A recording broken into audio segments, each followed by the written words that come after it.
All right, ladies and gentlemen, in your seats you have three-ring notebooks that contain a copy of the charge that I'm about to read to you, and hopefully I can get through this without this cold interfering too much with it. Forgive me for it. I'm going to probably look at more water, please.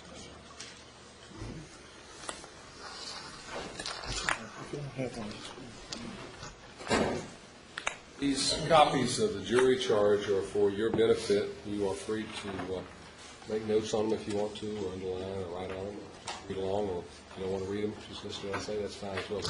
And you get to take them back to the jury room with you. Ladies and gentlemen, the jury, you've now heard all of the evidence in this case, and in a few minutes you will hear the final arguments or summations of the lawyers for the parties. It is my duty to instruct you on the rules of law that you must follow and apply in arriving at your decision in this case. You must follow the law as I instruct you.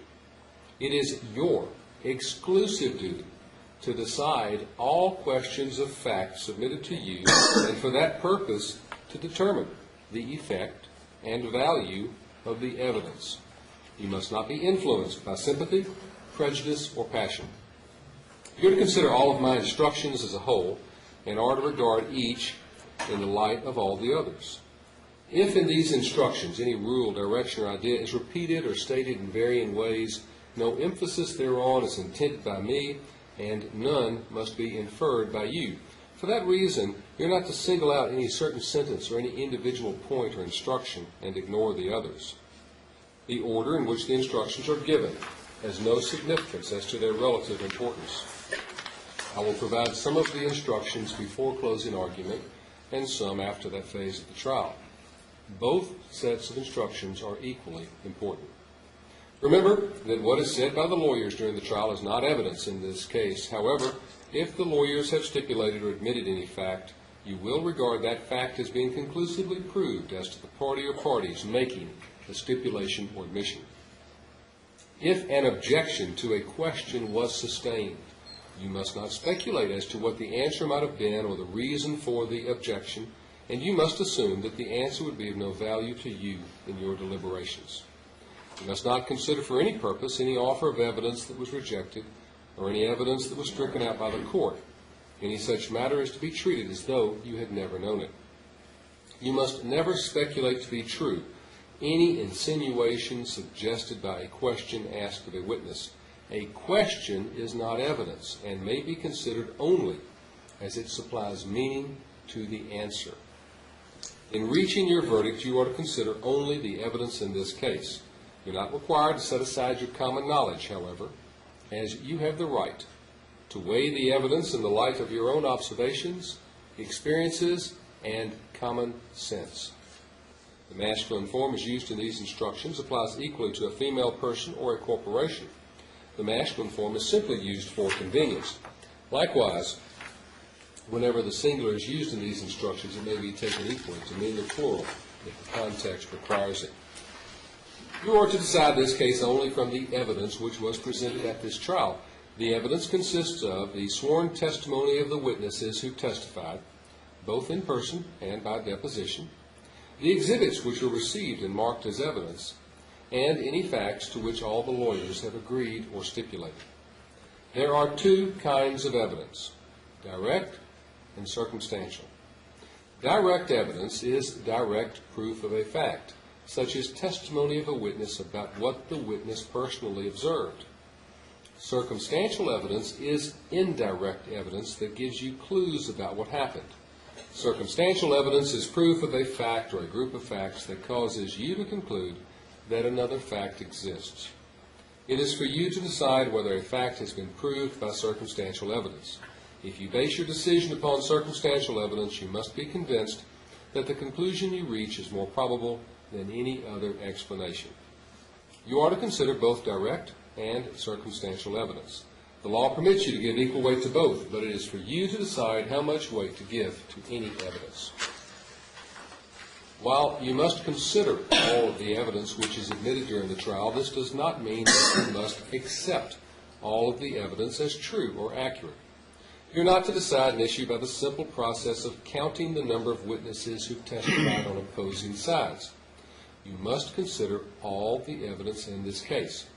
You may decide that the testimony of fewer witnesses on one side is more convincing than the testimony of more witnesses on the other side.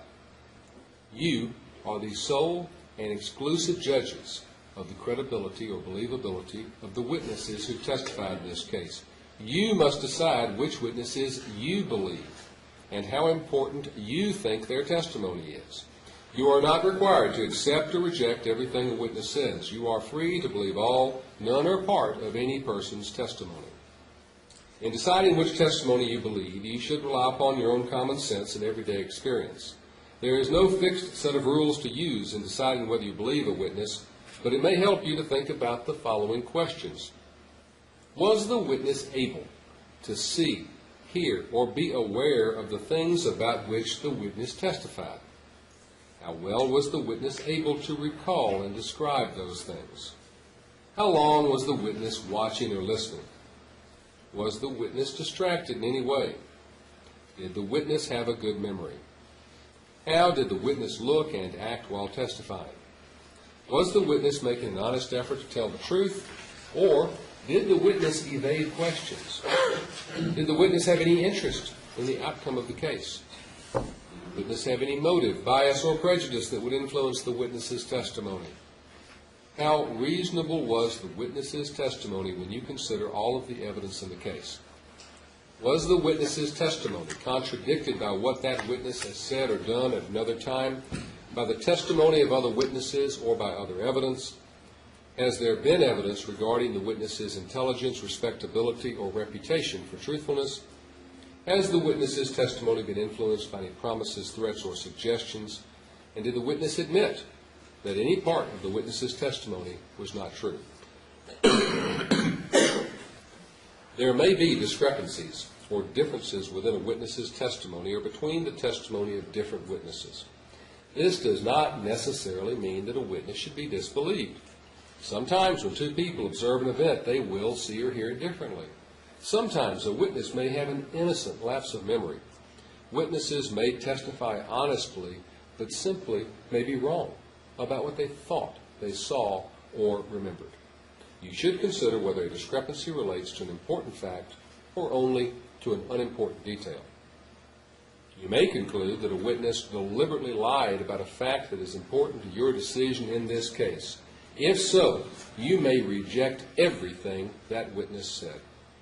On the other hand, if you decide the witness lied about some things but told the truth about others, you may accept the part you decide is true, and you may reject the rest.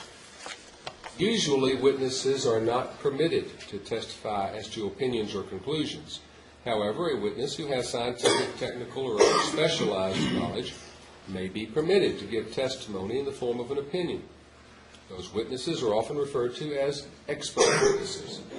You should determine the weight that should be given to each expert's opinion and resolve conflicts in the testimony of different expert witnesses. You should consider the education, qualifications, and experience of each witness, the credibility of each witness, the facts relied upon by the witness to support the opinion, and the reasoning used by the witness to arrive at the opinion. You should consider each expert opinion and give it the weight, if any, that you think it deserves. You are not required to accept the opinion of any expert. An expert witness was asked to assume that certain facts were true and give an opinion based upon that assumption. That's called a hypothetical question. You must determine if any fact assumed by the witness has not been established by the evidence, and the effect of that omission, if any, upon the value of the opinion. The defendant has admitted liability for any injury the plaintiff may have suffered that was legally caused by the accident in question. Thus, you will be required to determine, first, what injury, if any, the plaintiff received as a legal result of the accident, and second, the amount of damages, if any, to which the plaintiff is entitled as compensation for such injury. This admission of liability should not prejudice you for or against the defendant in fixing the amount of damages, if any, since the burden of proving the nature and extent of damages and injuries remains upon plaintiff to be proved by a preponderance of the evidence.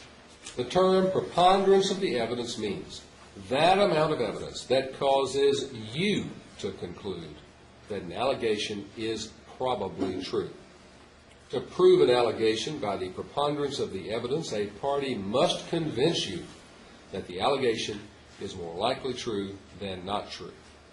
If the evidence on a particular issue is equally balanced, that issue has not been proven by a preponderance of the evidence, and the party having the burden of proving that issue has failed. You must consider all the evidence on each issue, and your verdict must not be based upon mere speculation, guess, or conjecture. A legal cause of an injury is a cause which in natural and continuous sequence produces the injury and without which the injury would not have occurred. An act or omission which fails to prevent injury is a legal cause of the injury, and there may be more than one legal cause of an injury. To be a legal cause of an injury, there's no requirement that it be the only cause, the last act, or the one nearest to the injury, so long as it is a substantial factor in producing the injury or damage. Your obligation is to determine the full amount of damages, if any, sustained by the following parties. Ted Crawford. In arriving at the full damage figure for a party, you should not consider in any way the question of fault. The court will provide you with a special verdict form that will assist you in your duties. The defendant has admitted fault. As a result, the defendant is responsible for any damages legally caused by that fault. A legal cause of loss or harm is one that in the natural and continuous sequence of events produces the loss or harm, and without which the loss or harm would not have occurred. You must fix an amount that will reasonably compensate the plaintiff for each of the following elements of claimed loss or harm, provided you find that it was or will be suffered by him, and it was legally caused by the fault of the defendant. Each of these elements of damage is separate. You may not duplicate damages for any element by also including that same loss or harm in another element of damage. First, you should determine what, if any, reasonable compensation plaintiff is entitled to recover for the following: past physical pain and suffering, past loss of capacity for the enjoyment of life, permanent impairment of physical function, future physical pain and suffering, future loss of capacity for the enjoyment of life. These are often referred to as non-economic damages. Pain and suffering encompasses the physical and mental discomfort caused by an injury. Damages for loss of enjoyment of life compensate the injured person for the limitations placed on his or her ability to enjoy the pleasures and amenities of life. Impairment of physical function prevents a person from living his or her life in comfort by adding inconvenience or loss of physical vigor. The plaintiff claims damages for permanent injury. To recover damages for permanent injury, the plaintiff must prove the future effect of the injury with reasonable certainty. While it's not necessary that the evidence show conclusively or absolutely that the injury is permanent, you may not award damages for a permanent injury based upon mere conjecture or a possibility. A person who has a condition or disability at the time of an injury is entitled to recover damages only for any aggravation of the pre-existing condition or activation of a latent condition. Recovery is allowed even if the pre-existing condition made plaintiff more likely to be injured, and even if a normal, healthy person would not have suffered substantial injury. A plaintiff with a pre-existing condition may recover damages only for any additional injury or harm resulting from the fault you may have found in this case. Damages shall include all the additional harm or disability, even though it's greater because of the pre-existing condition, and even though the pre-existing condition caused no harm or disability before the occurrence. No definite standard or method of calculation is prescribed by law by which to fix compensation